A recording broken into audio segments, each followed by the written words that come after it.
સહસ્ત્ર નામનો પાઠ અંત વિનાના હજારો સ્વરૂપવાળા હજારો ચરણ મસ્તક સાથળ અને બાહુવાળા પરમાત્માને નમસ્કાર હો।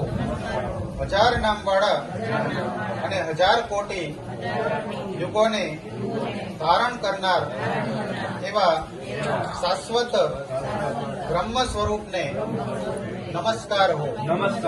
જેની નાભીમાં કમળ છે એવા ભગવાન વિષ્ણુને નમસ્કાર હો। જળમાં શયન કરનાર શ્રી વિષ્ણુ ભગવાનને નમસ્કાર હો। હે કેશવ હે વાસુદેવ આપને નમસ્કાર હો।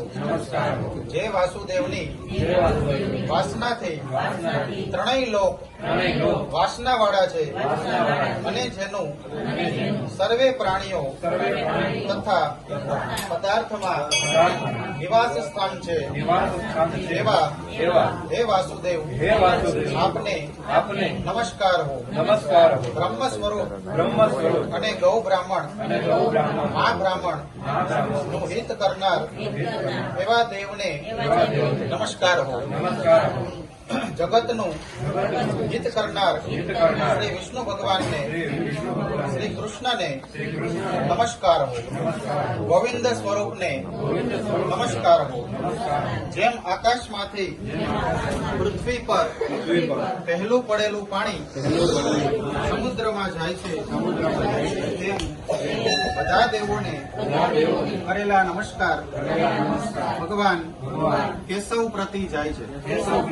જેના ઘરમાં શ્રી હરિનું ભજન એનો માર્ગ નિષ્કુંઠ છે અને શ્રી હરિના ભજન પૂજન વિનાના કુમાર્ગને જાણવા બધા વેદોને જાણવાથી જે પુણ્ય થાય છે અને સર્વ તીર્થોની યાત્રાથી જે ફળ મળે છે તે સમગ્ર ફળ દુષ્ટોનો નાશ કરનાર શ્રી વિષ્ણુ ભગવાનની સ્તુતિ શ્રદ્ધાપૂર્વક કરવાથી મળે છે।